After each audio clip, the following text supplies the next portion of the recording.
Shalom teman-teman semuanya. Selamat pagi. Ya, senang sekali bisa bertemu dengan teman-teman semua di sini.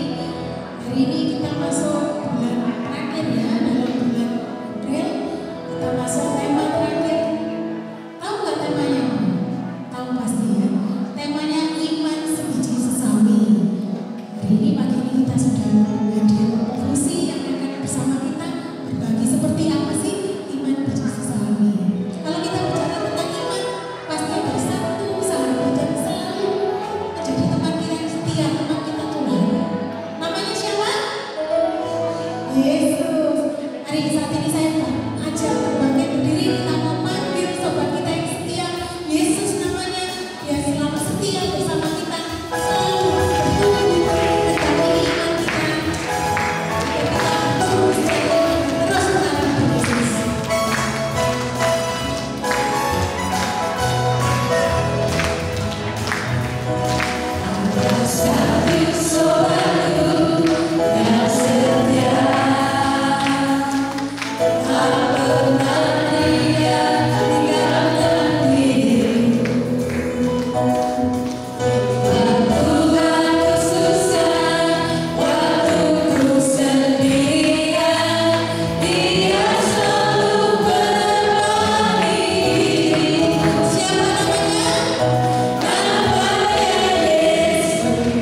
keberadaan kita semua karena kasih Tuhan Yesus yang luar biasa. Dia selalu menyayangi kita dari hari ke hari. Dan saya percaya setiap dari kita merasakan kasih-Nya yang luar biasa. Saat ini kita punya momen untuk berbagi bagaimana kasih Yesus menghidupi kehidupan kita, menguatkan kita, menyelamatkan. Mari saat ini saya undang Bapak Ibu yang merasakan kasih Tuhan yang luar biasa tadi dari hal-hal kecil. Mari berbagi agar kita semua boleh dikuatkan.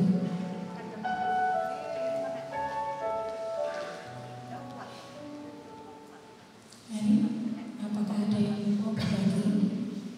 Tuhan Yesus baik dalam kehidupan kita.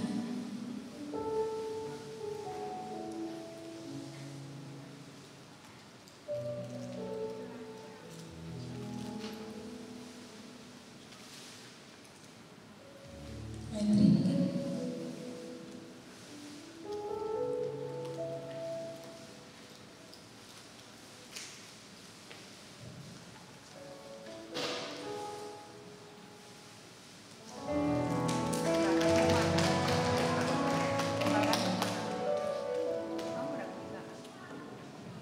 Shalom.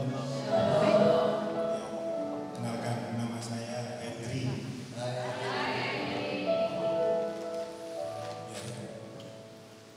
Saya tempat ini mau sharing. Saya ini orang yang biasa-biasa saja. Dari Katolik, saya dipermandikan. Saya cuma hanya percaya. Hidup ini tidak ada yang kebetulan. Hidup ini ya dan amin. Saya hanya mengimani seperti itu. Dengan berjalannya waktu, inilah proses kehidupan yang boleh Tuhan berikan. Kalau kita mengikuti kebenaran Tuhan, saya percaya semua akan indah tepat pada waktunya. Saya mengimani yang Tuhan ajarkan. Nah, yang keempat, yang Tuhan ajarkan, hormati orang tuamu. Saya hanya dari kecil, saya sangat cinta sama mereka. Saya percaya kalian juga sama. Ini saya cerita 10 tahun yang lalu. Orang tua saya sudah tidak ada 10 tahun yang lalu. Dalam proses kehidupan ini, terakhir orang tua saya sebelum meninggal ada sekitar 4 tahunan mengalami sakit tua, yang mana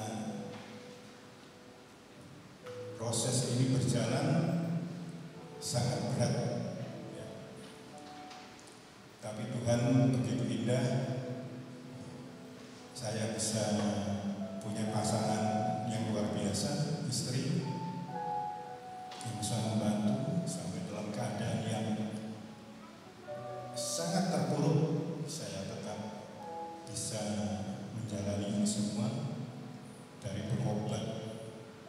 Ya, kalau namanya orang usaha sendiri itu, kalau ada uang enak, berobat, wah, masuk rumah sakit tenang, seperti itu. Sampai dengan berjalannya waktu, kok tambah lama tambah cepat masuk rumah sakit ini. Ya, orang berusaha itu juga gitu, kalau waktunya enak, nggak ada masalah. Tapi kalau waktunya turun, nah ini yang kita rasakan. Yang namanya perut ini bisa gimana ya? Bisa kering-kering gitu ya. Seperti itu. Kita perlu pengeluaran, tapi tidak ada pemasukan. Tapi puji Tuhan, ya, saya bisa mengalami itu semua. Saya bukan meninggikan diri saya, bukan, tapi saya mau sharing untuk kebaikan Tuhan. Saya sampai menjual rumah. Ini sudah saya lakukan dengan berjalannya waktu.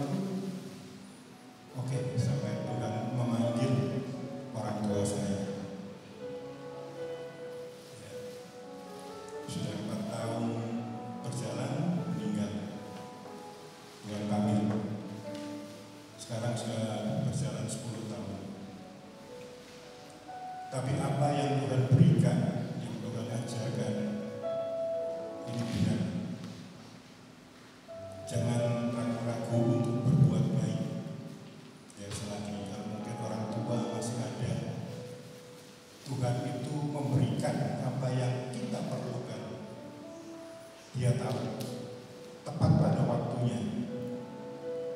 Tuhan tidak pernah meninggalkan kita.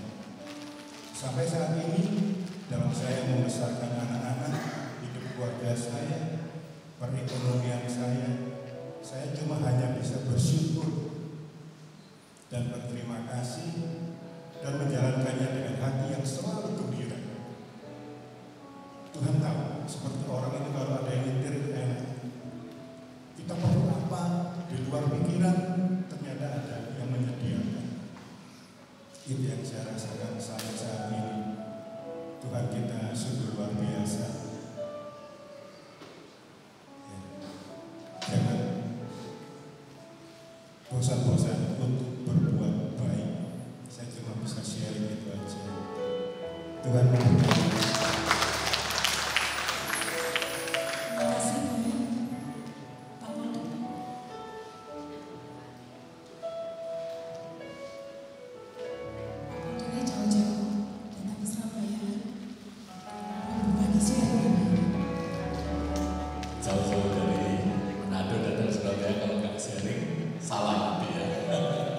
Shalom Romo, teman-teman semua, yang nama saya Polden Gunawan. Berhubungan dengan tema biji sesami, tiba-tiba saya tadi tidak mau sharing, tapi tiba-tiba dalam hati terus ada satu dorongan yang kuat, sharingkan, karena itu bagus. Jadi sharing saya ini tolong jangan dibaca sebagai satu mau menyombongkan diri atau mau memamerkan, tetapi tangkaplah, bacalah sebagai satu iman yang konsisten. Itu diperlukan. Kalau biji sawi sudah ditanam, dia tumbuh, tapi kalau nggak dirawat, percuma ya Romo ya, dia akan mati. 1987 saya betul-betul mengalami satu pertobatan, tetapi saya mulai bertumbuh itu tahun 94 ya. Justru bukan bertumbuh di kota Surabaya, bertumbuhnya di Makassar. Singkat cerita, saya terus bertumbuh iman, ya, pelayanan, dan ikut juga mendoakan, mengalami satu euforia, ya, bahkan sampai jam 1 subuh pun masih ada di rumah sakit. Gitu. Jadi kalau saya masuk rumah sakit Sela Naris, rumah sakit Katolik, kalau lihat saya bawa Alkitab, dia sudah tahu, sudah pasti diizinkan jam berapapun juga masuk dengan tim karismatik. Ya. Hal itu terus terjadi satu euforia yang menggebu-gebu dalam pelayanan. Biji sawi yang ditanam itu betul-betul saya pelihara dan bertumbuh dengan pesatnya, ya, menjadi satu tanaman yang dewasa. Nah, kemudian Tuhan bawa saya lebih jauh lagi, ya. Tahun 2004 saya potong-potong ceritanya biar gak panjang, ya kan. 2004 pada saat dinambiri gempa bumi, hari ke-4-nya saya masuk ke kota itu, ya, dan saya melihat banyak sekali kehancuran, dan saya melihat orang-orang Papua dibandingkan dengan pendatang itu mereka kasihan sekali, mereka saudara-saudara kita. Dan justru di situ Tuhan perlihatkan saya untuk masuk melayani bagi mereka, terpanggil begitu ya. Jadi sekian tahun lamanya saya pelayanan di Papua, juga punya kesempatan Tuhan bawa saya ke pedalaman, ya, ke atas gunung sampai bertemu juga dengan orang yang masih pakai koteka dan lain-lain begitu, ya. Nah, yang saya ingin ceritakan bukan bagaimana kedahsyatan pelayanan itu. Tentu kita di sini melihat ada banyak pelayan-pelayan Tuhan yang jauh lebih baik daripada saya. Misalnya ibu ketua kita, Ibu Devi, yang bagaimana dia betul-betul menyerahkan hidupnya untuk Tuhan. Nah, yang saya ingin ceritakan adalah begini. Di kala perjalanan biji sawi yang sudah tumbuh tadi itu di dalam kehidupan saya, pada satu titik saya lalai, saya lengah. Justru biji sawi itu yang harus sungguh-sungguh ditumbuhkan dan dipelihara dengan subur ada di dalam keluarga. Saya pelayanan, wah kayak Indonesia Timur, ibu sebut provinsi apa saya sudah pergi, ibu sebut kabupaten banyak sampai ke perbatasan Timur Leste saya sudah pergi, ke Merauke, Jayapura, Timika, Sorong, ya sampai ke Tobelo, semua saya sudah pergi pelayanan, Balikpapan, Samarinda, semua sudah. Di Jawa apalagi, wah hebat, Polden itu hebat. Ternyata no, Polden itu kosong. Kenapa? Karena hebat di luar. Tuhan minta kita hebat di dalam. Tuhan minta kita hebat di dalam. Nah, maka pada satu titik saya mengambil satu keputusan. Saya ikut retret Padang Gurun. Itu saya beri nama sendiri, retret Padang Gurun. Jadi saya masuk ke dalam kehidupan saya pribadi untuk keluarga. Bagaimana saya harus bisa menjadi Yesus yang dicaci maki tapi tidak melawan, yang dicambuk tapi dia tidak melawan, disalib dia tidak melawan. Yesus bisa nggak bilang, turun, ya turun dari salib, betul ya, saudara ya? Tapi dia tidak lakukan itu semuanya, bahkan dia menyerahkan nyawanya, ya. Pada akhirnya dia menyerahkan nyawanya, ya. Bukan karena mati disalib, ya. Yesus menyerahkan nyawanya. Berarti Yesus kalah. Ya. Tetapi apa yang terjadi hari ketiga kemenangan itu terjadi. Nah itu betul-betul menjadi rema dalam hidup saya. Ya, saya harus kalah. Saya harus kalah. Saya harus kalah. Saya harus kalah. Karena saya tahu kekalahan itu bukanlah sebuah kekalahan. Kekalahan itu adalah sebuah kemenangan pada hari ketiga. Itu. Nah jadi saya yang sharing yang pertama adalah bagaimana saya mau konsisten setiap hari biji sawi itu harus disiram terus menerus. Ibu bapak percaya ada omongan saya sudah melalui puluhan tahun, ya jangan pernah tinggalkan komunitas. Jangan pernah. Saya tidak mengatakan Anda harus ada di karismatik PD Teresa Villa ini terus menerus, ya itu tentu lebih baik. Ya, kalau Anda tidak suka, Anda lebih suka Luther Marian, silakan. Tetapi jangan pernah tinggalkan komunitas. Anda akan habis diterkam oleh serigala-serigala dunia. Konsisten, sirami biji sawi itu terus menerus dengan air kehidupan yang tiada lain adalah yang dikatakan Yesus. Itu yang saya alami, itu yang terjadi dalam diri saya. Dan yang kedua adalah bagaimana begitu banyak saya melihat ada orang yang lari dari masalah keluarga. Ada masalah keluarga adalah aku pergi pelayanan. No, ya fix the problem. Selesaikan masalahmu dengan cara apa? Dengan cara yang Yesus ajarkan. Ya, pikul salib. Itu yang saya alami dan itu yang saya lakukan, dan sehingga apa yang firman yang kita tabur, perkataan yang kita katakan itu harus sungguh-sungguh menjadi rema, sungguh-sungguh menjadi satu perilaku kita, bukan hanya satu kata-kata kosong, tetapi menjadi satu kata-kata yang sungguh-sungguh hidup. Itu saya tertarik sekali dan kaitannya biji sawi. Kena nih. Saya bilang kena nih, apalagi yang bawain Romo Musibah, ini pasti kena dari saya.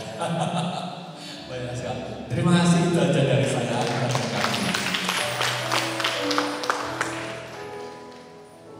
Ya benar, kalau kita berjalan sendiri sepertinya tidak kuat ya.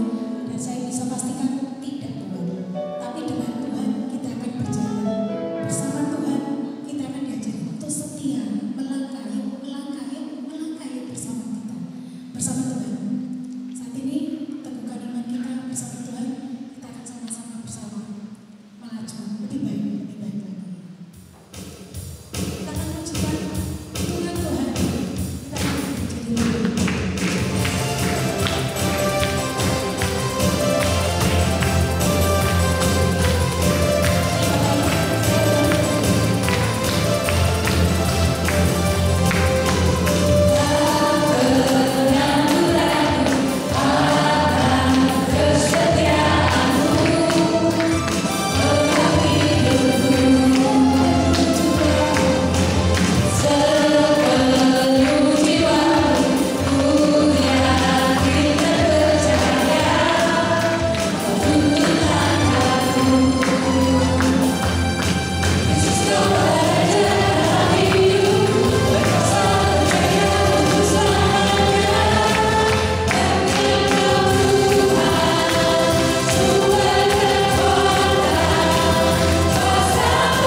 segala perkara kita percaya Tuhan ada bersama kita. Kita akan jalani hidup ini lebih tenang, lebih kuat, karena Engkau Tuhan yang ada bersama kami.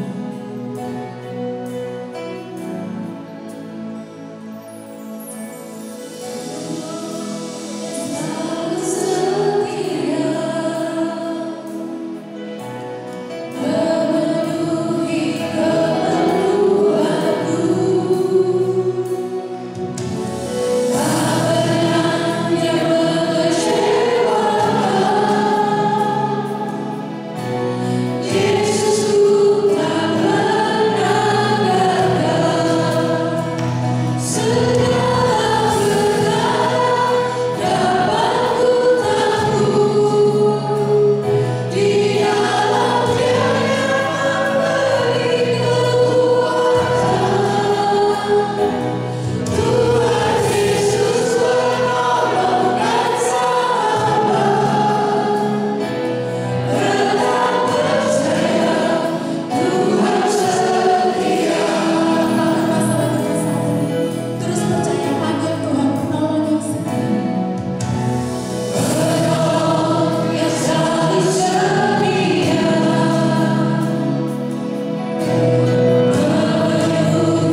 kami siap menerima firman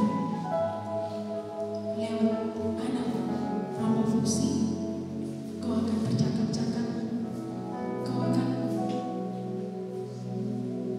menjelaskan Tuhan, kau akan memberikan yang terbaik, sehingga pohon yang kami bina ini Tuhan berbuah dengan besar dan baik. Terima kasih Tuhan. Ini waktu-Mu, berbicaralah. Kemuliaan pada Bapa, Putra dan Roh Kudus, seperti pada permulaan, sekarang, selalu, dan sepanjang segala abad. Amin.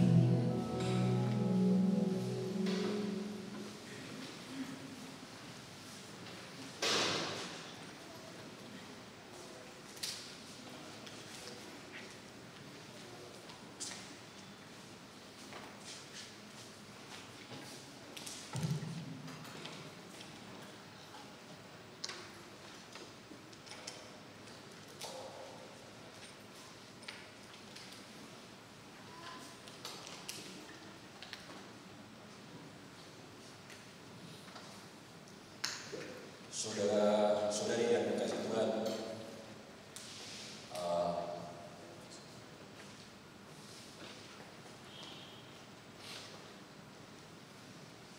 ini sesuatu yang istimewa bagi saya untuk diminta komunitas Gereja Villa ini mengambil tema tentang ini, disesawi ya. Disesawi.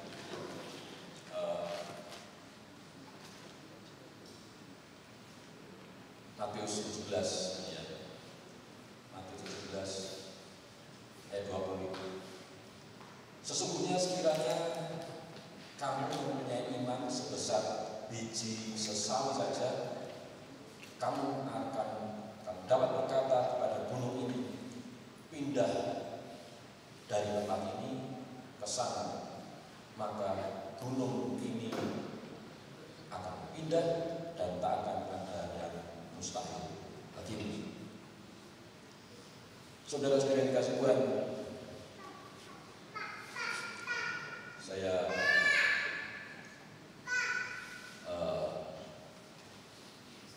teringat kakak kelas saya ketika kuliah menjelang akhir studi di Malang. Ada yang namanya ujian akhir untuk ditahbiskan di Romo. Itu ada ujian tulis, ada ujian lisan wawancara. Dan saya masih ingat kakak kelas saya ini ketika duduk di depan panelis para Romo yang akan mengujinya ini. Romo pengujinya, dosennya tanya pada kakak kelas saya ini, Frater, apakah Frater beriman? Ini kan pertanyaan.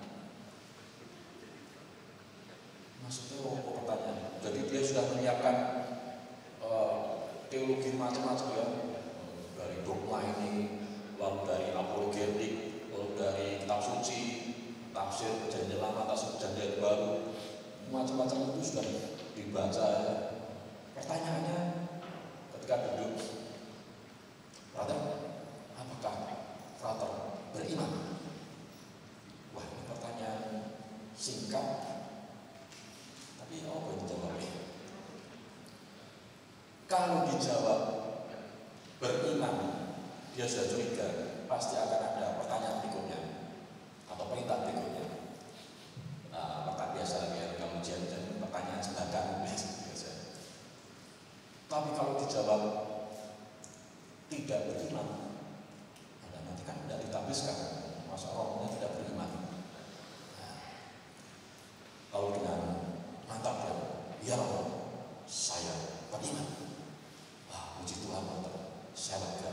Kalau Frater beriman, maka sudah siap untuk ditahbiskan. Tapi coba, kalau memang Frater beriman, pindahkan Gunung Lawu itu ke sini. Nah, itu sudah beriman. Oke, kalau Frater beriman, sekarang juga pindahkan Gunung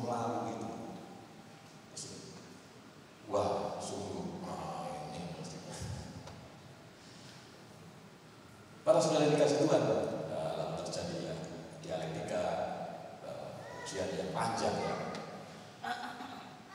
Saya hanya memberi pengantar dari sesi ini bahwa yang pertama,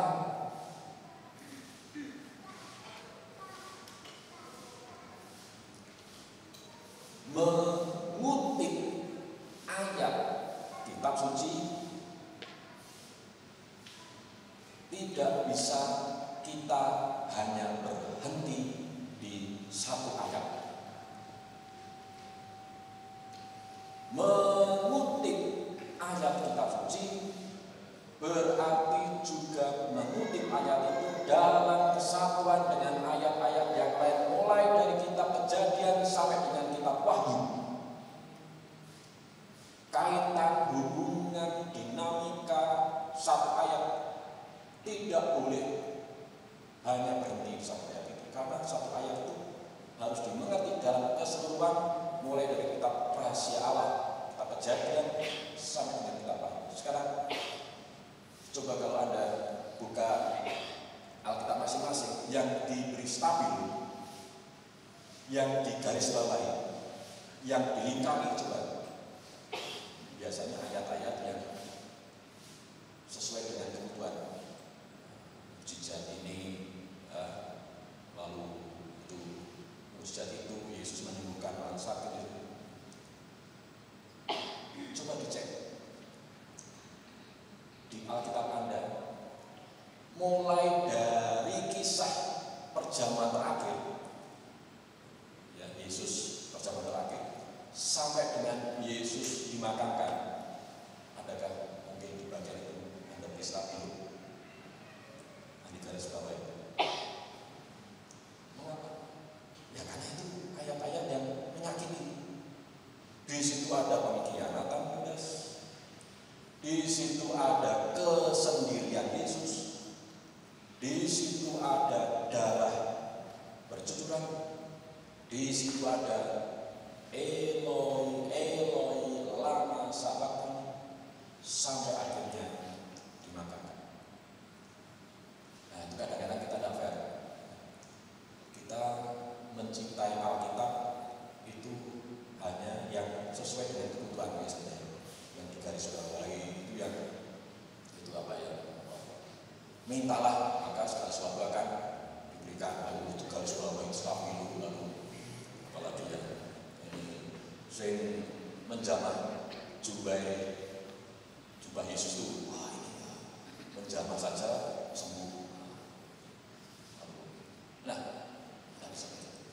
karena satu ayat adalah firman yang terikat dengan keseluruhan misteri kasih Allah, mulai dari Alfa sampai Omega, mulai dari kitab Kejadian, rahasia manusia diciptakan, dunia diciptakan, sampai dengan kitab Wahyu, bagaimana manusia Allah datang, Yesus datang. Yang kedua, para saudara, metafora. Jadi gambaran-gambaran yang dipakai oleh Yesus seringkali adalah gambaran-gambaran metafora dan pengajaran dan perubahan. Ini dua pengantar yang saya berharap menjadi gambaran bagi kita untuk masuk dalam tema yang istimewa ini. Iman sebesar biji sesar ini memindahkan gunung, itu kuasa Tuhan. Maka imanmu lah yang menyelamatkan. Iman telah menyelamatkan. Markus 5:34. Baik, para saudara, saya mengajak Anda melihat ini Matius 17:14-20. Ini yang bagaimana para murid ini bertanya kepada, mengapa kamu tidak dapat mengusir setan itu? Lalu kata Yesus, karena kamu kurang percaya. Sebab aku berkata kepadamu, sesungguhnya sekiranya kamu mempunyai iman sebesar biji sesal saja, itu biji yang sangat kecil, kamu akan dapat berkata pada gunung ini pindah dari tempat ini ke sana, maka gunung ini akan pindah dan tak ada lagi yang mustahil Anda bisa membayangkan jika ayat ini dipegang dan dipraktekkan oleh PD satu ke PD yang lain, Anda bisa membayangkan gunung itu pindah-pindah tempat. Gunung itu bisa pindah-pindah tempat gara-gara ini ayat ini dihidupi dan didoakan bersama, dan mari kita pindahkan gunung merbabu pindah ke gunung lain. Lalu PD yang satunya dengan ayat yang sama memindahkan gunung Merapi pindah ke Kawi, pindah ke gunung bisa pindah-pindah. Ini sebuah gambaran metafora sebagai gambaran bagaimana Yesus mengajarkan rahasia yang ilahi itu seringkali dengan pengajaran, seringkali juga dengan perumpamaan. Maka kata kuncinya adalah mengapa kamu kurang percaya? Maka bagaimana percaya itu menjadi sebuah perjuangan kita bersama. Mari kita lihat 1 Kor 13:1-2 sebagai sebuah gambaran metafora itu. Sekalipun aku dapat berkata dengan bahasa manusia dan bahasa malaikat, tapi jika aku tidak mempunyai kasih, maka aku sama dengan gong memandangkan. Sekalipun aku mempunyai karunia untuk bernubuat dan aku mengetahui segala rahasia yang memiliki seluruh, aku tidak. Dan sekalipun aku memiliki iman yang sempurna untuk memindahkan gunung, tetapi jika aku tidak mempunyai kasih, aku sama sekali tidak berguna. Jadi memindahkan gunung itu sebagai sebuah gambaran. Jadi bukan berarti kalau gunung ini bisa pindah sana dan sebagainya, tetapi sebagai gambaran.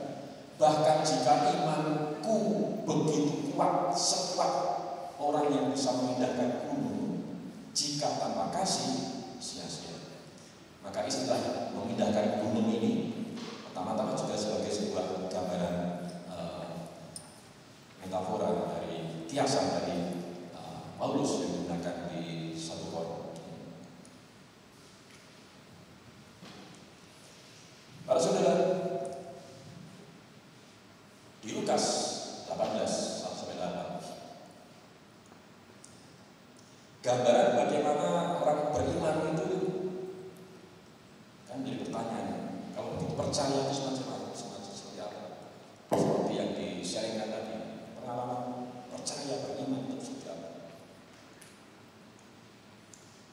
Saya kalau buka HP pagi hari itu was-was, buka pertama HP setelah melakukan salat buka sebentar, buka HP pertama pagi hari itu ini ada berita sumbangan atau berita minta tolong. Ini was-was buka HP berita ada sumbangan, puji Tuhan HP. Tapi buka HP ada yang tidak bisa keluar dari rumah sakit, ada yang minta doa pasangan hidup dan dapat, ada yang minta tolong doakan jual rumah tidak laku-laku. Saya juga sudah mendoakan, kok belum laku-laku, biasa juga kok tidak laku-laku ya. Ada yang amputasi, ada yang keguguran, ada yang broken pecah, begitu banyak. Bukankah ini realitas?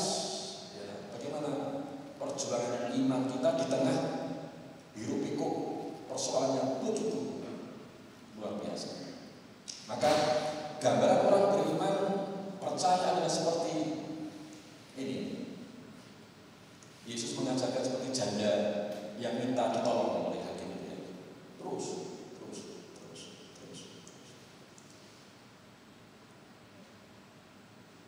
minta. Dan itu terus bahkan ketika seakan-akan tadi tidak ada harapan, terus itu sebagai gambaran doa yang tanpa henti ya. Gambaran terus seperti digambarkan, gambaran seperti camkanlah apa yang dikatakan hakim lalu. Tidakkah Allah akan membenarkan orang pilihannya yang siang malam berseru padanya, dan apakah ia akan mengulur aku? Maka gambaran bahwa orang yang memohon itu terus digambarkan untuk bertekun di dalam pengharapan. Dan satunya lagi adalah memohon dalam meskipun dia mengalami buah-buah yang berkelimpahan, tetapi orang yang dibenarkan adalah orang yang memohon dalam kasih Tuhan. Bukan ya Tuhan, aku telah mengerjakan banyak hal ini itu dan sebagainya. Mana imbal balikmu kepadaku? Tidak dibenarkan. Maka gambaran bagaimana menghadap Tuhan dalam doa orang yang percaya adalah menghadap Tuhan dalam kerendahan diri, bukan minder, merendahkan diri di hadapan Allah. Seperti pemungut cukai yang bahkan tidak berani mendongak ke atas. Ya Allah, kasihnya aku, kasihnya aku. Sedangkan satunya lagi yang sudah hidup taat sesuai dengan Taurat, ya, ini puji Tuhan, hidupku selalu di rel yang lurus. Puji Tuhan, hidupku tidak seperti orang yang sebelah ini.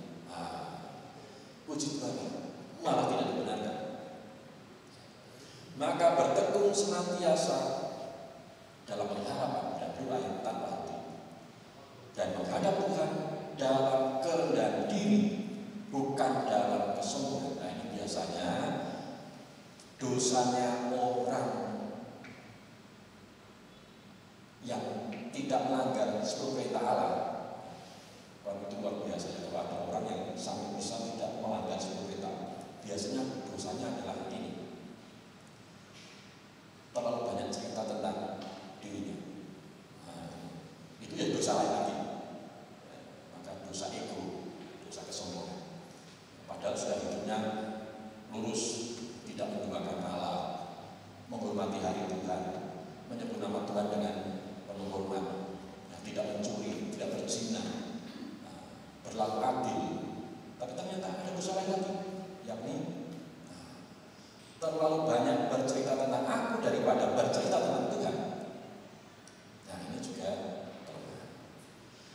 para saudara, inilah barang siapa meninggikan diri ia akan direndahkan, dan barang siapa merendahkan diri ia akan ditinggikan. Ini gambaran bagaimana orang percaya. Nah, ini yang di Matius 9:20-22 gambaran bagaimana orang yang sudah sakit pendarahan lama, dan ketika Yesus lewat percaya bahwa kalau aku menjamah, memegang pucuk jubahnya saja, tidak berdialog, hanya memegang, akan sembuh. Ini sebuah keyakinan, kepercayaan yang melampaui daya pikir. Masa memegang jubahnya saja sembuh? Tetapi apa yang terjadi?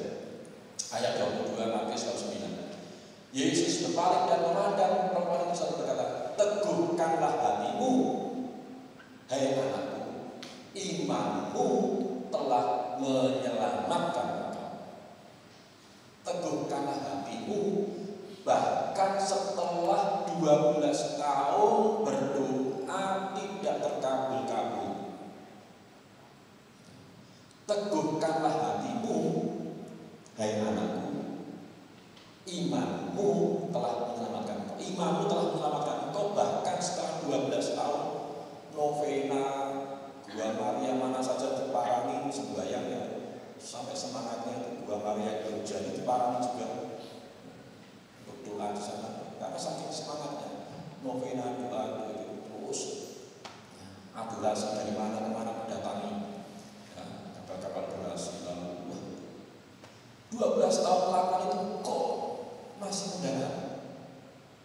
Anda bisa bayangkan ini penderitaan macam apa, penderitaan iman macam apa orang yang 12 tahun memohon, berdoa dan tidak melanggar, tidak berdosa, melanggar teguh.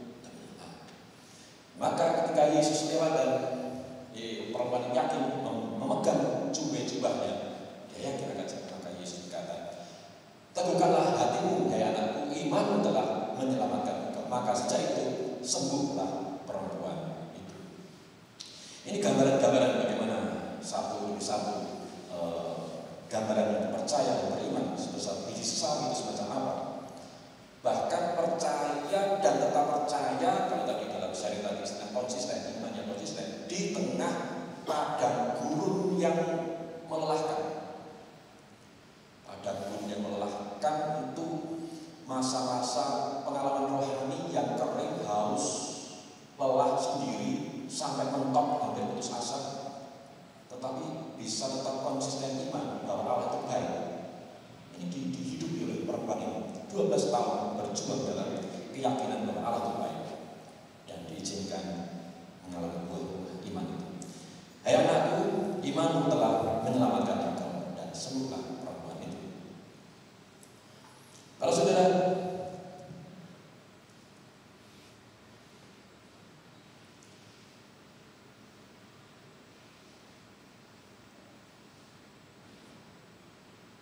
iman komunitas pun diperhitungkan oleh Tuhan, bukan hanya iman perorangan, tetapi iman komunitas diperhitungkan oleh Tuhan Yesus. Mari kita lihat bagaimana kisah Yesus ketika sedang mengajar di sebuah rumah yang begitu padat orang. Lalu dikatakan karena mereka tidak dapat membawanya masuk, karena beberapa orang mengusung orang lumpuh di atas tempat tidur dan berusaha membawa dia masuk untuk dibawa ke depan Yesus, tapi Yesus dikerumuni begitu banyak orang, tidak bisa masuk, saking banyaknya orang. Karena mereka tidak dapat membawanya masuk dan banyak orang, naiklah mereka ke atap. Bayangkan naik ke atap sambil membawa orang sakit. Naik ke atap sambil membawa orang sakit. Dan menurunkan orang itu dengan tempat duduknya persis sampai di depan Yesus. Iman komunal ini diperhitungkan oleh Yesus. Maka ayat 20, ketika Yesus melihat iman mereka, iman yang mengusung orang sakit tadi. Kalau yang tadi sebelumnya adalah iman orang yang sakit, ini ada lagi iman komunitas, iman keluarga yang terus bertekun dan berjuang pun diperhitungkan oleh Yesus. Jadi ada mujizat yang didasari oleh iman perorangan yang bertekun dalam tadi, tapi iman komunitas pun ini diperhitungkan. Ketika Yesus melihat iman mereka, berkatalah, "Hei saudara, dosamu sudah diampuni." Dan sampai akhirnya bangunlah dan berjalanlah. Maka ini juga menjadi bagian bagaimana iman sebesar biji sesawi ini bukan hanya iman perorangan yang harus diperjuangkan, namun juga diperjuangkan oleh keluarga bersama. Maka saya kadang-kadang memberi nasihat rohani, kalau datang mengunjungi orang sakit, yang dikerjakan dua hal. Yang satu mendoakan si sakit, dan jangan lupa mendoakan yang merawat orang sakit. Seperti dalam saya tadi, karena yang merawat orang sakit pun perlu didoakan untuk tetap memiliki iman yang teguh saat merawat orang sakit. Maka gambaran bahwa keluarga tetap bertekun untuk merawat orang sakit ini juga diperhitungkan oleh Yesus untuk menghadirkan rahmat keselamatan. Baik para saudara, di Matius dan Lukas ini ada dinamika istimewa. Di Matius 7-11, mintalah maka kamu akan diberi, carilah maka mendapat, ketuklah maka pintu akan dibukakan, dan sebagainya. Ini Matius 7. Sedangkan di Lukas, mintalah maka akan diberi sama, carilah maka kamu akan mendapat sama, ketuklah maka pintu akan dibukakan.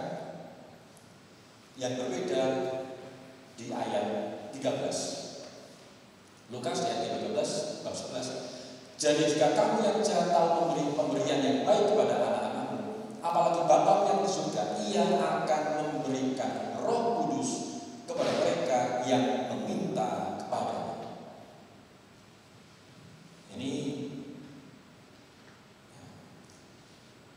kalau di Matius tadi mintalah maka diberi dan sebagainya. Terus, tetapi di Lukas masih ada tambah. Ketika orang bertekun untuk meminta, Tuhan hadir. Maka di Lukas bab 11 ayat 13, Ia akan memberikan Roh Kudus kepada mereka yang meminta. Roh inilah yang merawat, menjaga iman tetap hidup di saat doa-doa yang bertekun itu belum terkabul. Roh Kudus itu. Roh Kudus inilah, Roh Yesus inilah yang merawat roh iman orang yang bertekun dan doa-doanya. Suatu saat saya membantu sebuah keluarga yang habis-habisan terus keluar masuk rumah sakit seperti sering tadi awal. Terus, waduh, kalau masuk lagi, waduh, kita cari sumbangan lagi, masuk lagi. Sampai Tuhan, sampai kapan? Masa saya berdoa, Tuhan, cepat diambil aja yang sakit ini biar selesai masalahnya, kan ya? Masa gitu kayak gitu? Meskipun hati saya begitu ya, menyelesaikan masalah kan. Kalau yang sakit ini selesai sudah masalah, tapi tidak. Ini Tuhan perkara, ku angkat perkara ini kepada kuasa. Nyatakanlah seperti dalam lagu tadi. Hadirkanlah kuasa Tuhan. Waktu menyatakanlah dalam istri yang sungguh melelahkan. Dan itulah sebuah perjuangan iman dalam penderitaan. Dan itu yang akan menguatkan kita adalah Roh Kudus. Roh Kudus menguatkan kita di saat kita mengalami padang gurun yang begitu panjang, begitu melelahkan dan menyesatkan. Maka para saudara, memohon rahmat Roh Kudus, terutama di saat-saat iman kita mulai titik terendah. Jangan takut, Roh Kudus, tumbuhkanlah imanku yang hampir redup. Ini meminta kepada kuasa Roh Kudus. Di Yohanes 14, 13, 15 dan 16 dan 17, meminta sesuatu kepada Tuhan dalam nama Tuhan dikaitkan juga dengan menuruti segala perintah Tuhan. Nah, maka meminta sesuatu dalam nama Yesus bukan hanya titik, tetapi meminta sesuatu dalam nama Yesus juga terkait dengan jikalau kamu mengasihi aku, kamu akan menuruti segala perintahku. Ini sebuah kaitan, menuruti segala perintahku. Pertanyaannya, perintahnya Yesus yang terbesar itu apa? Kasih. Pertanyaannya sekarang, kalau saya bagi kertas dan pulpen misalnya begitu, coba tulis nama orang yang menjengkelkan. Yes, tulis. Tidak tahu yang muncul nama mertua orang tetangga atau mantu atau putu ada. Tidak tahu. Itu baru tulis nama orang yang menjengkelkan. Yes, tulis. Berikutnya tugas kedua, tulis nama orang yang pinjam uang dan balikin. Yes. Berikutnya tugas ketiga, tulis nama orang yang dimintai tolong sumbangan tak mau. Tulis.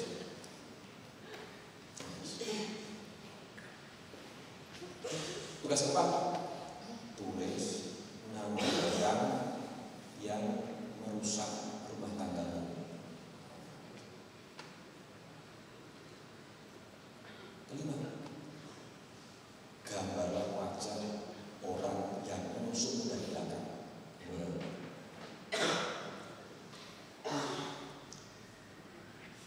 Setelah diturunkan,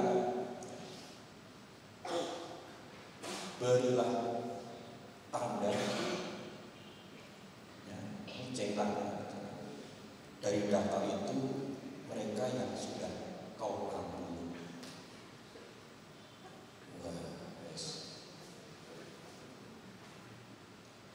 Itu undang-undang.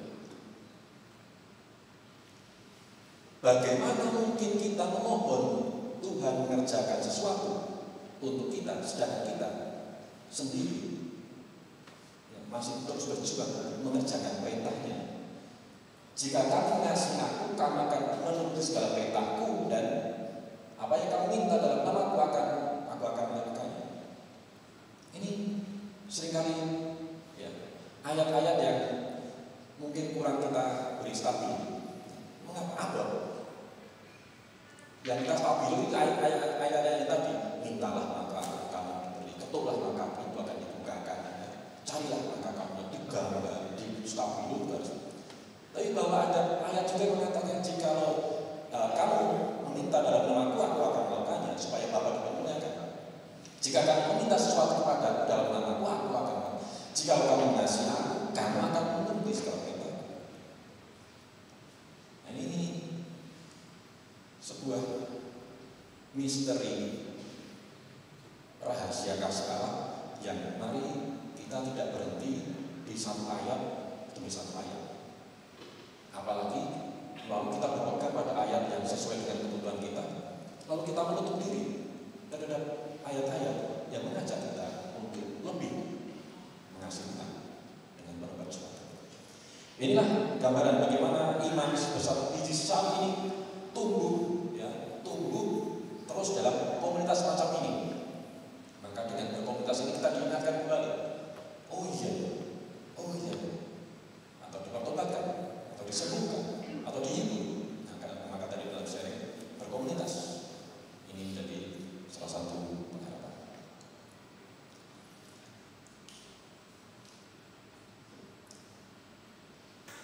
Yesus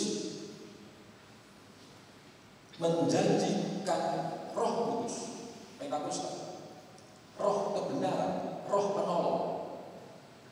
Maka tadi dalam doa-doa kita jangan ragu juga untuk memohon, ya Roh Kudus, datanglah. Ya Roh kebenaran, hiburkanlah. Ya Roh penolong, selamatkanlah.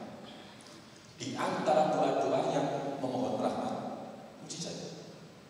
Mengapa ini satu paket keseluruhan bahwa kita memohon mengetuk pintu juga membutuhkan rahmat kekuatan dari Roh penolong, Roh Kudus.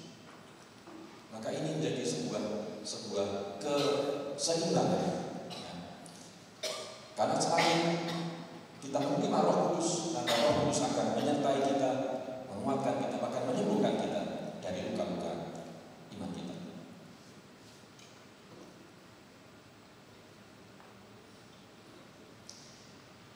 Ini Mazmur 73 2-14.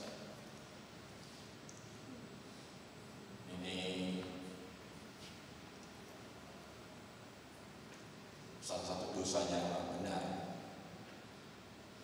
salah satu dosanya orang kusuk, salah satu dosanya orang saleh adalah ketika orang yang tidak saleh kok tiap bulan saldonya tambah terus. Sedangkan orang yang saleh yang berjalan di jalan yang benar saldonya terus menurun. Padahal itu tidak saleh. PD 1 didatangi, nanti PD 2, PD tetangga datang lagi, PD terus keliling. Ya, kitab sucinya penuh dengan catatan-catatan. Kapel adorasi dimanapun, ya, kalau dilihat dari CCTV-nya, wadah terus. Pindah situ, pindah situ,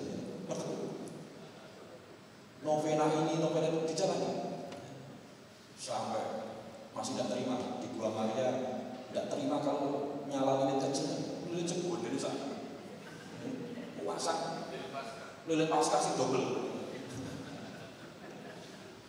dan selalu berderma, selalu memberi kesaksian, bahkan memberi pengajaran.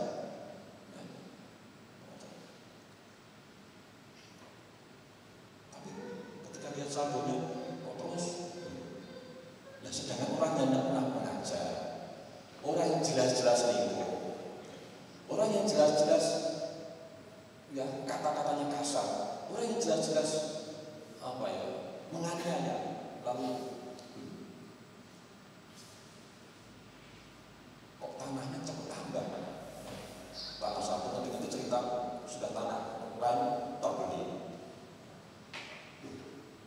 lagi berikutnya, rukonya tambah lagi. Berikutnya itu, mobilnya tambah naik butuhnya. Terus orang yang tidak saleh kok malah makmur, sedangkan orang yang bertekun. Nah ini Mazmur 73 ya, ini sebuah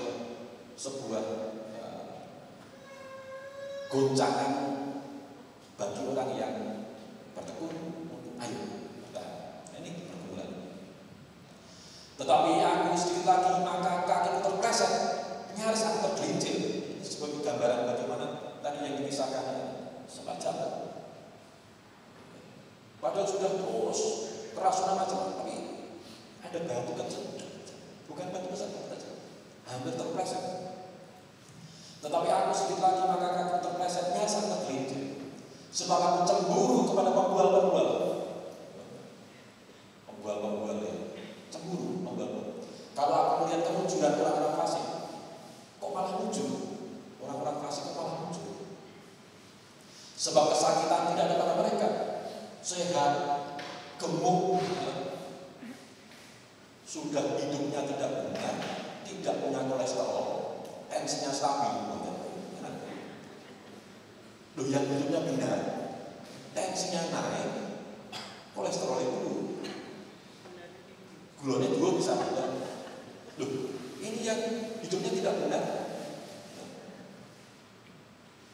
tensinya stabil, hasil check up, gulanya apik, makmur, berat badan naik, sehingga nih, kok saya mengkerap, cemburu. Mereka tidak mengalami kesusahan manusia dan mereka tidak kenal Tuhan seperti orang lain. Sebab itu mereka berkalungkan kecongkaan dan berpakaian kekerasan. Gambaran-gambaran jerit teriak orang saleh melihat orang yang salah kok malah makmur. Ini ceritanya di Mazmur 73. Karena kegemukan, kesalahan mereka mencolok, hati mereka menyolok dengan sangkaan. Mereka menyindir dan menata-natai dengan jahatnya hal pemerasan membicarakan mereka dengan tinggi hati. Mereka membuka mulut melawan langit dan lidah mereka membual di bumi. Sebab itu orang-orang berbalik pada mereka dan mendapatkan mereka seperti air yang melimpah. Ini yang menggoda orang tekun saleh yang terus mengalami penderitaan tadi untuk mulai tergoda. Oh kalau gitu ngapain saya tidak ini? Lalu coba-coba, tak pindah sebelah sini. Didik. Tambah lagi geser. Benar. Ternyata benar ketika hidup di rel yang tidak benar. Kok malah berlimpah saldonya, bertambah rezekinya, sehat, makmur. Pertanyaannya, bagaimana dengan kita? Apakah kita akan juga bergeser ke rel yang ini? Jangan. Kuatkan hatimu bersama Roh Kudus tadi, Roh kebenaran, Roh penolong, untuk merawat menjagamu ketika mulai sejak menunjukkan padamu bahwa yang tidak benar dan tidak baik malah berkelimpahan. Ini para saudara. Dan mereka, bagaimana Allah tahu ya itu? Apakah pengetahuan yang magnetik? Sesungguhnya itulah orang fasik. Mereka menambah harta benda dan senang selamanya. Sia-sia sama sekali aku mempertahankan hati yang bersih dan membasuh tanganku, tanda tak bersalah. Namun sepanjang hari aku kena kutuk, kena hukum setiap pagi. Ini sebuah ceritanya. Bagaimana Mazmur 73 ini mengingatkan kepada kita bahwa ya, tidak mudah. Namun tadi diingatkan, Roh penolong, Roh penghibur lah yang memintakan kepada kita, menguatkan kita untuk tetap setia di, kalau tadi istilahnya adalah komitmen iman, setia di rel yang sempit, jalan yang sempit, yang tidak banyak temannya. Orang setia itu kan tidak banyak temannya. Kalau tidak setia, bocornya apa? Orang yang nota kwitansinya lurus-lurus, temannya sedikit. Tapi yang kumpulan nota kwitansinya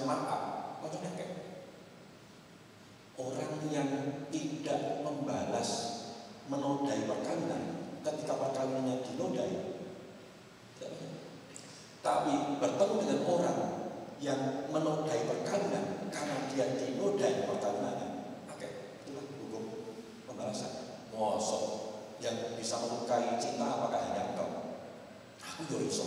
Nah, wakil. Tetapi siapa yang bisa bertahan? Aku kau sakiti istriku, namun aku tidak melepaskan engkau. Aku kau sakiti suamiku, tetapi aku menerima engkau dengan kekuatan. Dan ini sebuah perjuangan untuk memiliki iman sebesar biji sesawi itu di tengah himpitan. Wah, ini biji sesawi ini wis cilik, tapi di kanan kirinya ini ilalangnya tumbuhnya cepat dan menghimpit. Maka Anda bisa bayangkan biji yang baik ini itu tumbuhnya pelan-pelan.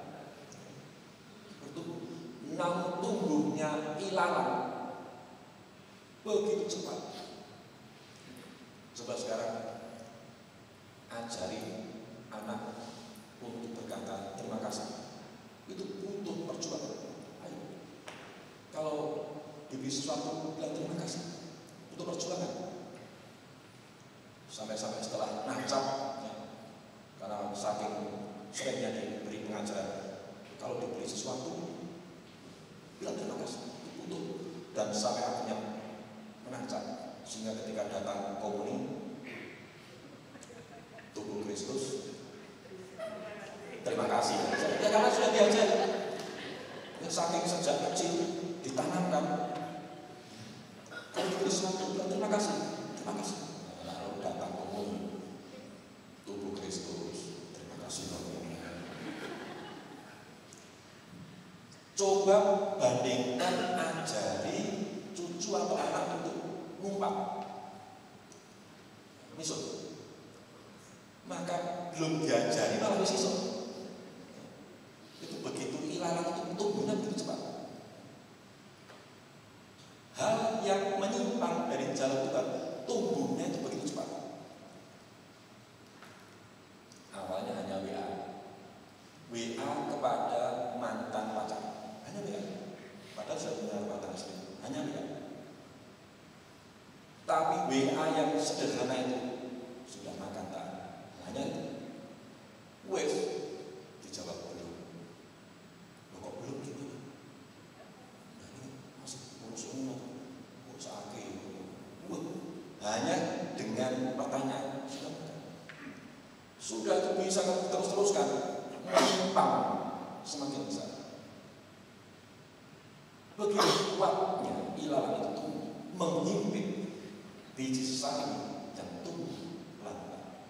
Inilah bagaimana kita membutuhkan roh penolong, roh kebenaran itu merawat, menjaga, melindungi biji sesawi ini di antara himpitan ilalang yang begitu kuat. Ya, baik, ini gambaran bagaimana Mazmur yang mewakili hubungan kita.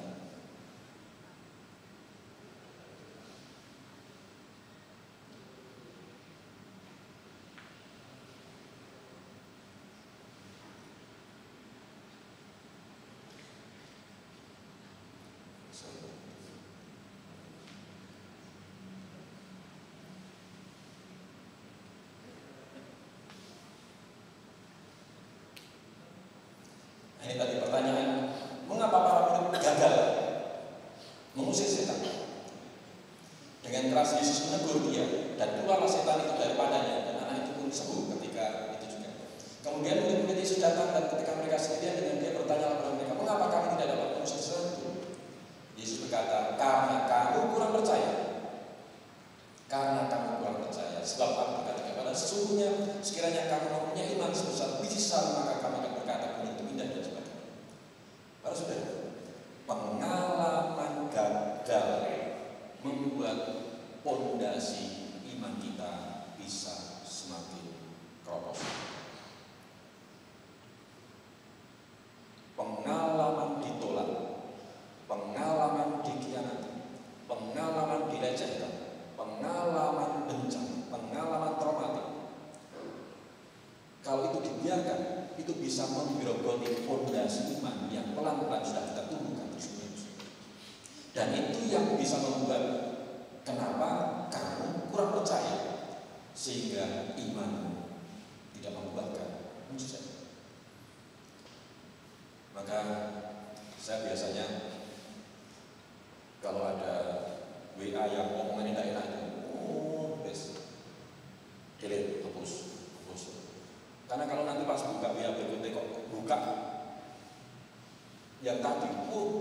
manusia yang mudah panik. Lalu ya karena luka itu muncul lagi, tapi pelan-pelan ya. Hal-hal kepahitan, hal-hal luka ya, mari kita ini Tuhan. Dan dialah roh kebenaran, roh penolong yang membahari terus-menerus dari luka-luka itu. Mengapa? Kalau dibiarkan luka-luka itu terus menancap ya, seperti daftar nama tadi, itu dibiarkan, itu yang bisa membuat iman kita kurang percaya. Karena kamu kurang percaya, sesungguhnya kamu butuh iman itu. Baik para saudara,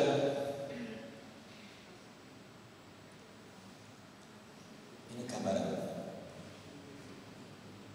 Kitab Ayub itu tidak, dalam salah satu tafsirnya, tidak bermaksud untuk memberikan solusi atas misteri penderitaan. Biasanya orang membuka kitab Ayub itu untuk mencari ini misteri penderitaan. Solusinya apa? Di salah satu tafsir itu mengatakan tidak.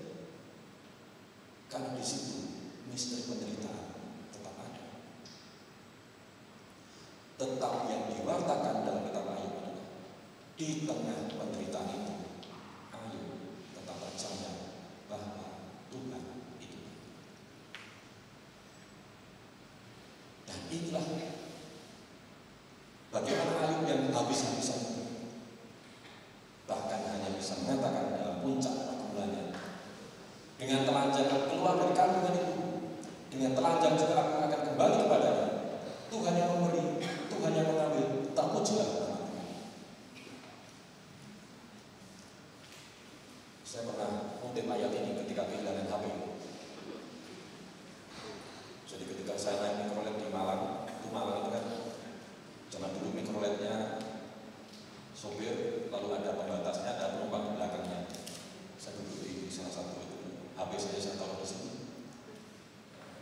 Lalu tiba-tiba naik beberapa orang bersamaan, dan di sebelah saya ada orang yang seakan-akan sakit lalu mual-mual. Lalu saya diingatkan oleh orang yang sebelahnya, Mas Bro, diberi tempat sedikit supaya dia bisa dapat angin dari jendela itu. Setelah tiba-tiba orang-orang pada turun, kok baju saya ringan? Lu hilang. Ternyata saya sudah dikelilingi oleh copet, sindikat copet. Di mikrolet itu saya sendiri. Oke, sudah. Lalu waktu itu saya masuk ke Ponorogo, lalu transit berhenti pindah istirahat sebentar di Seminari Galuh. Kita pinjam telepon dari Seminari untuk telepon Romo di Ponorogo. HP-ku hilang, kecopetan. Itu sore, kecopetan siang, sore telepon. Loh piye ya bener? Nah, karena si kecopetan pastor mengutip ayat ini. Ya wes, Tuhan yang memberi, Tuhan yang mengambil, tapi jangan nama Tuhan. Kecopetan pastor, kecopetan mengutip ayat ini. Itu sore. Tapi malamnya, karena saya masih mengenal di Seminari itu, tidak bisa tidur. Sebelum balik, bolak-balik badan, tidak bisa tidur. Masih ingat wajahnya orang yang ngapusi tadi, wajahnya orang yang pura-pura sakit tadi. Bayangkan, pastor yang kecopetan tadi, lalu bilang Tuhan yang memberi, Tuhan yang memberi. Sore malamnya, pastor tadi mengubah kata-katanya. Soalnya masih marah.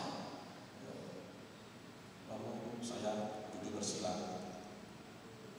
Dan ini, tolong masuk tidur ya. Namanya pelaku untuk jadi harus saya bersila. Tuhan, tolong orang yang pura-pura sakit tadi, sedangkan sakit semua. Saking jengkel tadi. Tuhan. Padahal sorenya saya mengatakan, wah apa-apa, Tuhan yang memberi, Tuhan yang mengambil, terpujilah nama Tuhan. Sore, malamnya saya revisi.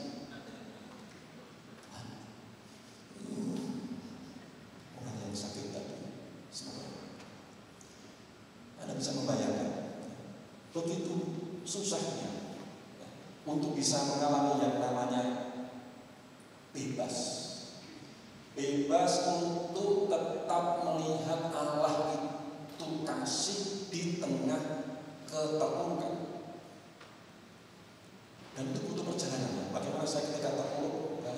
lalu sorenya bergumul dengan pikiran saya mengutip kitab suci, malam saya mendoakan takut. Sampai akhirnya suatu saat beberapa tahun berikutnya, ini pastor bilang gitu, aku tuh kan medeni. Baru akhirnya saya datang ke pengakuan dosa dan mau mengakukan dosa saya.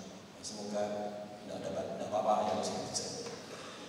Saya hanya menunjukkan memuji Tuhan dan mengatakan Tuhan baik saat baik-baik saja. Ya, puji Tuhan. Tetapi seperti Ayub tetap menyatakan terpujilah nama Tuhan di saat tidak baik-baik saja. Itulah iman sebesar biji sesali yang menyelamatkan.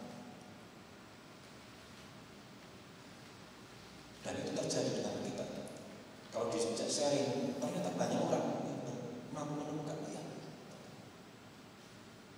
Dan pertanyaannya, kok bisa begitu bagaimana? Ya, pasti akan ada kuasa Roh Allah, Roh Kudus yang menyelamatkan. Baik Pak Saudara,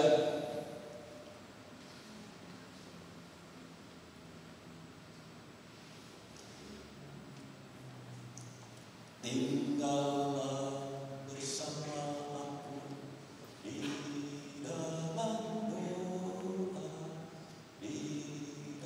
tinggallah bersamaku ya Tuhan, dan biarlah aku tinggal bersamamu.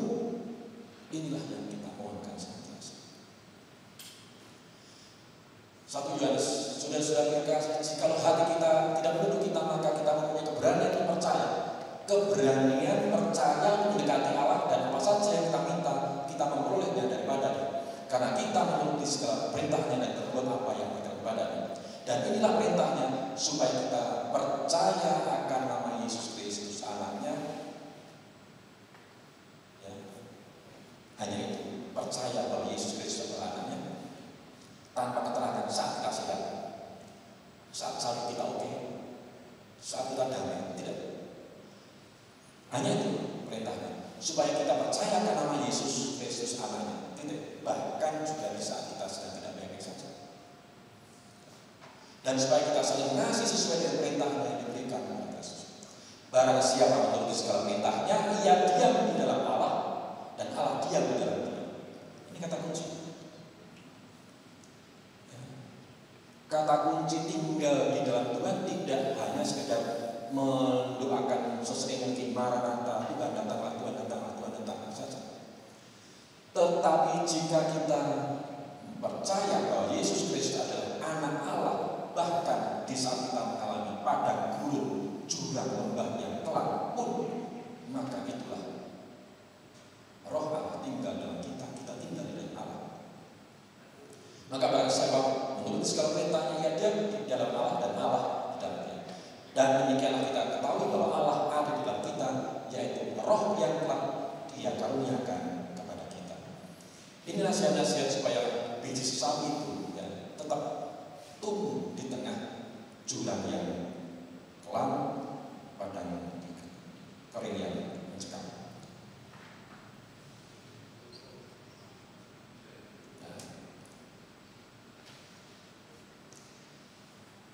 Dan puncak misteri permintaan adalah ini, Golgota. Eloi, Eloi, lama sabachthani. Allahku ya Allah, mengapa engkau meninggalkan? Ini puncak. Maka ayat-ayat jangan dipisah-pisahkan, tapi disatukan, karena ada saatnya juga ya, mujizat-mujizat itu taruh oleh Tuhan Yesus. Dan dia menyerahkan Eloi, Eloi, lama sabachthani, dan akhirnya selesai. Inilah ketaatan seorang hamba yang mampu membuat mujizat-mujizat luar biasa. Ini menjadi pergumulan bagi keluarga kita. Di Markus 9:24, aku percaya Tuhan, tolonglah aku yang tidak percaya. Maka jangan ragu-ragu juga untuk mendoakan doa ini. Tuhan, tolong buatlah aku percaya atas orang yang tidak percaya. Ini doa seorang bapak yang anaknya mengalami kesulitan. Dia mengakui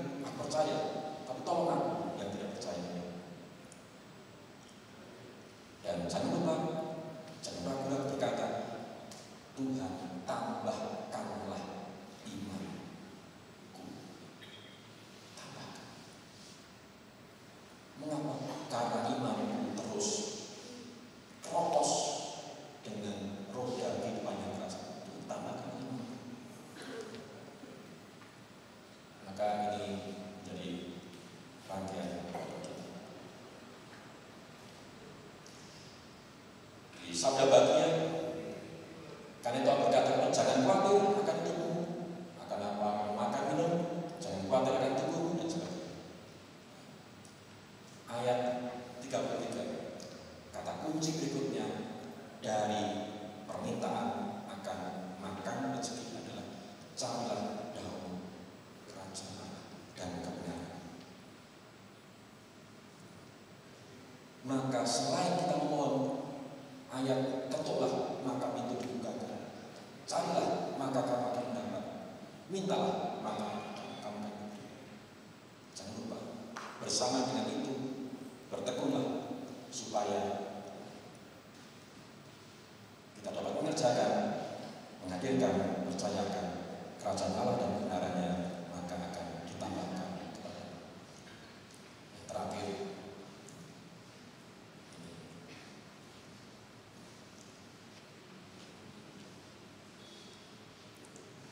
tipologi iman Kristiani adalah Maria. Maka bagaimana Maria diizinkan mengalami perbuatan besar dalam nama Tuhan, tetap dalam ketaatan sebagai seorang hamba, bahkan sampai memangku jenazah Yesus, padahal dulu memangku kanak-kanak Yesus, sekarang memangku jenazah Yesus. Dan inilah gambaran iman sebesar biji sawi, tipologi Bunda Maria menjadi penentu. Pertanyaannya, kok bisa begitu, bagaimana? Jawabannya, roh kebenaran, roh menolong, itulah yang akan merawat, menjaga, dan menumbuh kembangkan biji sesawi tadi untuk terus bertumbuh meskipun di tengah himpitan ilalang yang mengancam muka. Ini para saudara, semoga ini menjadi berkat bagi Anda dan saya, bahwa ya, iman sebesar biji sawi ini perlu senantiasa kita mohonkan, kita mau dirawat, ditumbuhkan, dikembangkan, dan biarlah iman itu terus bertumbuh, berbuah, dan menjadi tempat ya, bagi banyak orang untuk menjadi berkat. Semoga firman-firman ini menyembuhkan, memurnikan, mempertobatkan, dan menghibur kita bersama. Amin. Baik, mari kita lanjut masuk dalam doa meditatif, tapi saya akan membantu untuk berdoa bersama.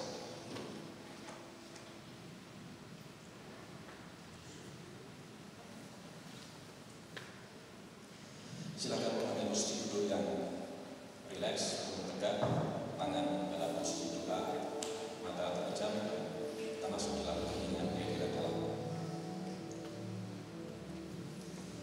Para saudara yang dikasih Tuhan, siang ini kita berkumpul di ruangan yang kita yakini Tuhan Yesus ada di tengah-tengah kita.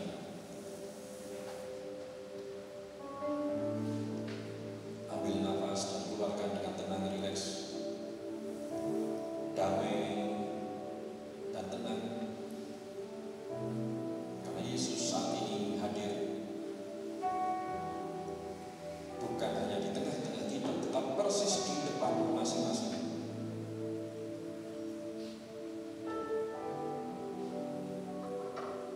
Maka siang ini, Bapak Saudara, katakan kepada Yesus, syukur karena siang ini diizinkan untuk berjumpa dengan Dia di tengah kebersamaan kita pagi siang ini.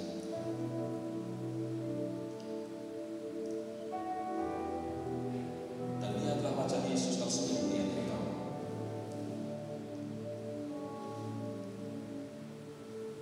Dan mata Yesus sejuk, damai.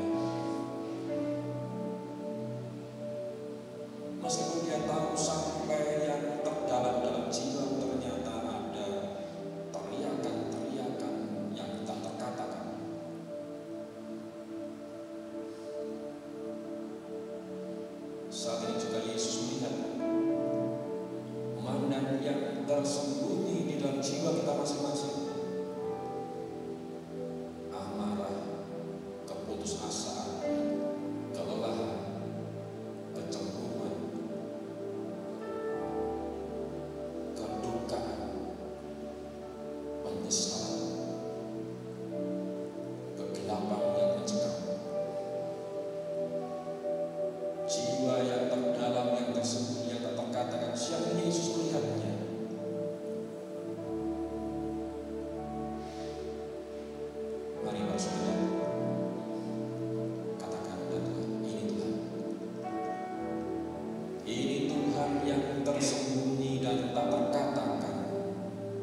disatukan di salib sucinya, di dalam luka-luka bilur-bilur sengsara. Saat ini juga Yesus menebusmu, membebaskanmu, menyembuhkan dengan kuasa, dengan cinta, dengan kasih, dengan sengsara, dengan Bapa dan Kepala Suci.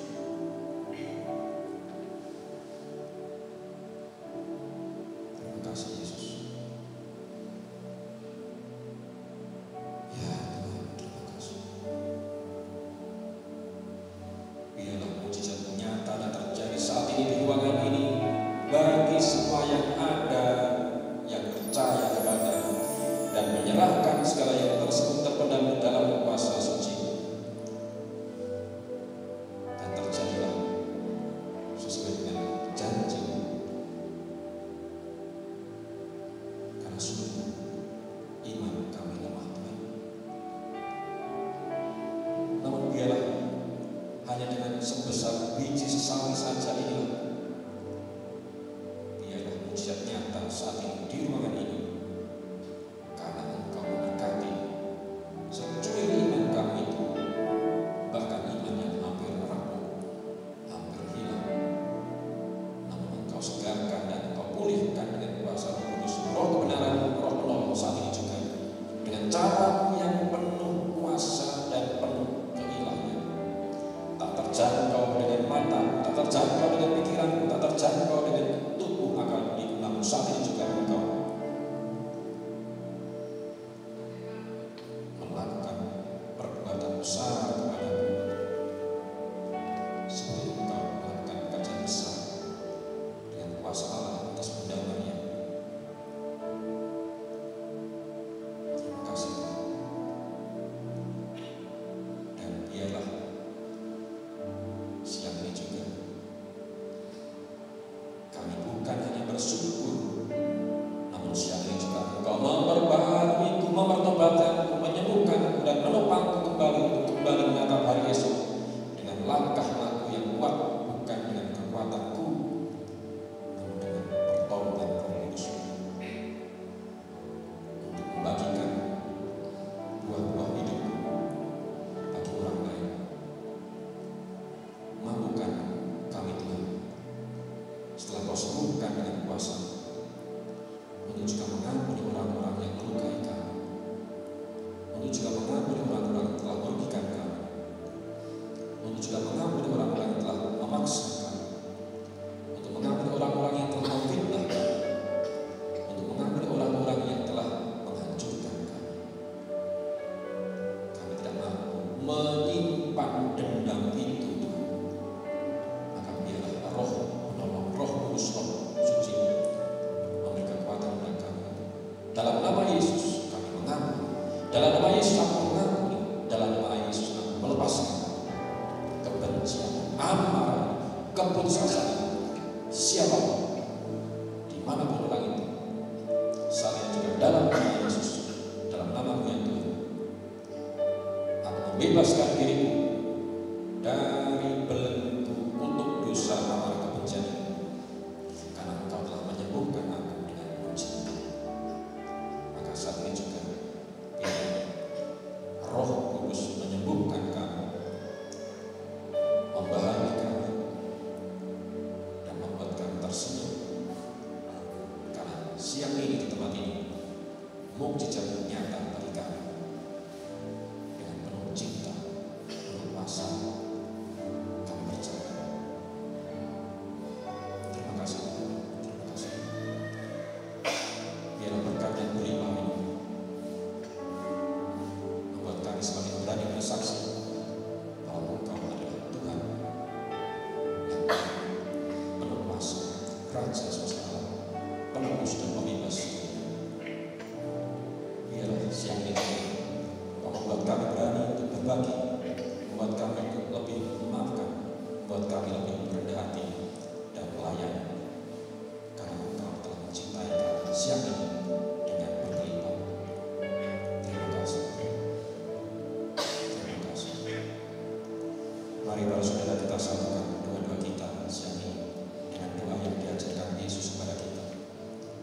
Bapa kami yang ada di surga, dimuliakanlah nama, datanglah kerajaan, jadilah kehendak di atas bumi seperti di dalam surga. Berilah kami rezeki pada hari ini, dan ampunilah kesalahan kami, seperti kami mengampuni yang bersalah kepada kami. Dan jangan masukkan kami dalam pencobaan, tapi bebaskan kami dari yang jahat. Terima kasih. Kita rileks kembali dan mata terbuka. Semoga Tuhan memberkati kita bersama.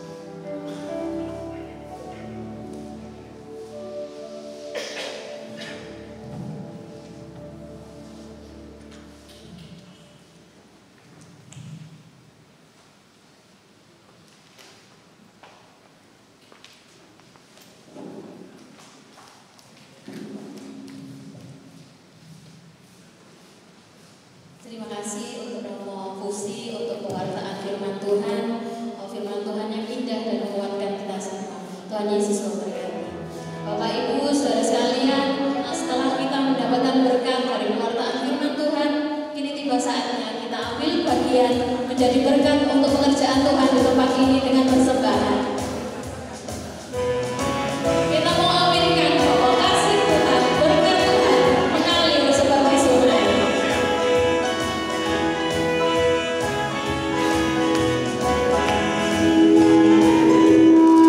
Kasih-Nya seperti sungai, kasih-Nya seperti sungai, kasih-Nya seperti sungai di hatiku. Mengalir di waktu susah, mengalir di waktu senang, kasih-Nya seperti sungai di hatiku. Berkatnya seperti sungai, berkatnya seperti sungai, berkatnya seperti sungai di hatiku. Mengalir di waktu susah, mengalir di waktu senang, berkatnya seperti sungai di hatiku. Kasih-Nya seperti sungai, kasih-Nya seperti sungai, kasih-Nya seperti sungai di hatiku. Mengalir di waktu susah, mengalir di waktu senang, kasih-Nya seperti sungai di hatiku. Kasih-Nya seperti sungai. Kasih-Nya seperti sungai di hatiku. Menjadi pengumuman.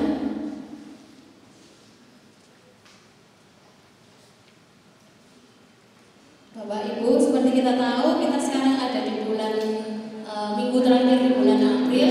Minggu depan kita akan masuk bulan yang baru, bulan Mei.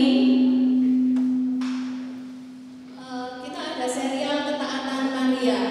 Untuk minggu depan tanggal 4 Mei kita dengan tema kerendahan hati.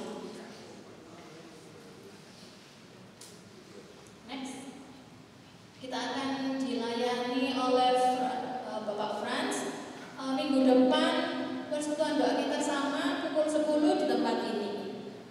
Next, untuk pelayanan doa seperti Bapak Ibu sudah tahu sebelumnya bahwa setiap persekutuan doa kita selesai, kita ada pelayanan doa untuk setiap Bapak Ibu yang mau dilayani, meminta wujud doa apapun bisa menunggu di sebelah kiri sini. Nanti tim doa kami akan mendoakan Bapak Ibu saudara sekalian. Jangan takut, privasi akan tetap terjaga. Oke, untuk ulang tahun, ada yang berulang tahun?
kewartaan karunia membutuhkannya.